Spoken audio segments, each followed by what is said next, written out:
Lockdown से पहले गीता के घर का नजारा कुछ ऐसा था कि रोहन ऑफिस जाता था और शिविन स्कूल। जिनके घर से जाने के बाद गीता काम खत्म करके बाकी समय आराम करती थी। लेकिन लॉकडाउन के बाद ऑफिस और स्कूल घर में ही खुल गए और इससे गीता का हाल वो तो आपको देखने में ही मजा आएगा। शिविन, ओ शिविन, महाराज उठने के लिए क्या 21 तोपों की सलामी लेंगे?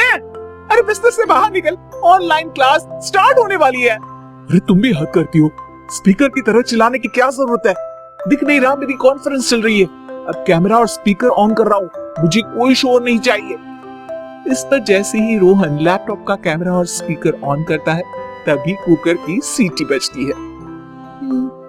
करा लो अभी से चुप, लॉकडाउन नहीं हुआ, मेरी मौत का फरमान जारी हो गया। दोनों बाप बेटे ने नाक में दम किया हुआ है। ऐसा बोलकर गीता वहां से शिविन के कमरे में पहुंच जाती है, जहां शिविन अभी भी सो रहा होता है। ओ आलसी, अब अगर 5 मिनट में नहीं उठाना तो आज तेरा गेम और यूट्यूब कैंसिल।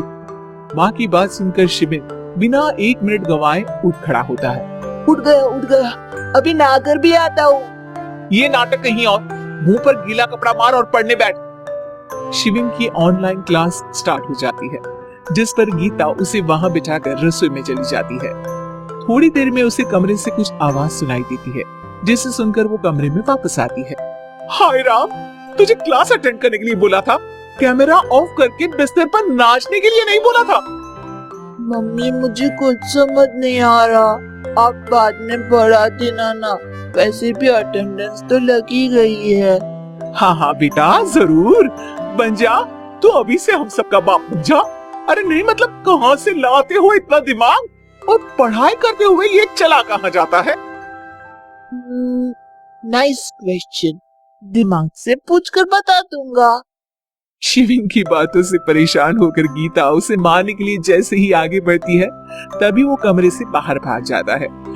अब शिविन आगे आगे और गीता हाथ में चप्पल पकड़े उसके पीछे पीछे पूरे घर में दोनों घूम रहे होते हैं।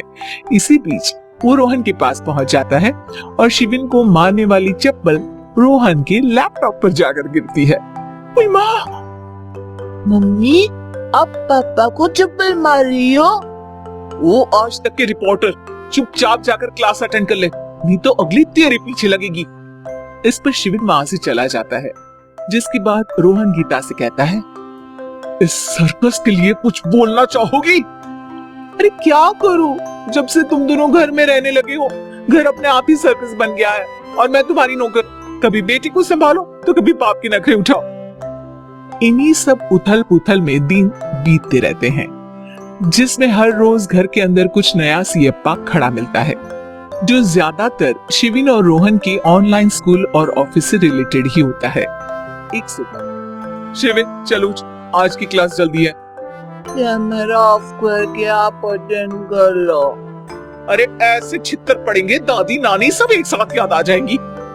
गीता की लाख मशक्कतों के बाद क्लास तो खत्म हो जाती है, लेकिन उसके बाद शिविन फोन इस्तेमाल करते हुए इंस्टाग्राम रील बनाने लगता है।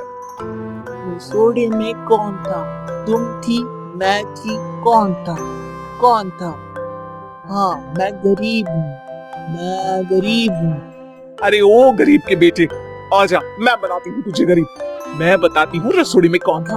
पढ़ाई करने बोलो तो इनकी माँ मर जाती है, और ये पागलपंतियां जितनी मर्जी करा लो। गीता शिविन को डांट रही होती है, तभी रोहन बीच में बोल पड़ता है, अरे बच्चा ही तो है, इतना गुस्सा क्यों कर रही हो?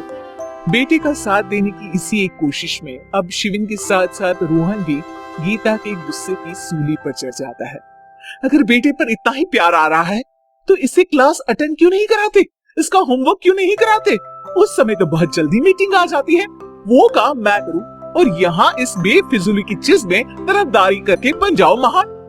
हे भगवान, कोई तो इनके ऑफिस और स्कूल खुलवाओ, मैं इन्हें और घर में नहीं सह सकती। वो कुछ और मांग लेती, क्योंकि तुम्हारी ये विश इस साल तो पूरी होने से रही, कोरोना। हाय नास बेटे ने जिंदगी ही बर्बाद कर दी। खाए कोई पचाए कोई, कल मुझे चुन चुन कर सबको मेरी बद्दुआ लगेगी।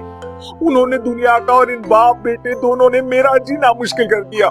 गीता वहां से चली जाती है, जिसके बाद रोहन शिविन से कहता है, अरे तुम्हारी मम्मी इतनी भड़की हुई क्यों है? आपकी वजह से पूरा समय घर में रहते हो और उस पर कोई काम कराने की जगह बस ऑर्डर देते रहते हो। अच्छा बेटे, सारा इल्जाम मुझ पर? पूरा दिन तो वो तुम पर ही चिल्लाती है। हाँ, मतलब दोनों का 50-50 है, कुछ करना पड़ेगा। वो कहते ना, make the best out of worst. I have an idea. वैसे तुम्हारी माँ सही कहती है, बहुत जुबान चलाने लगे हो, कम बोला करो।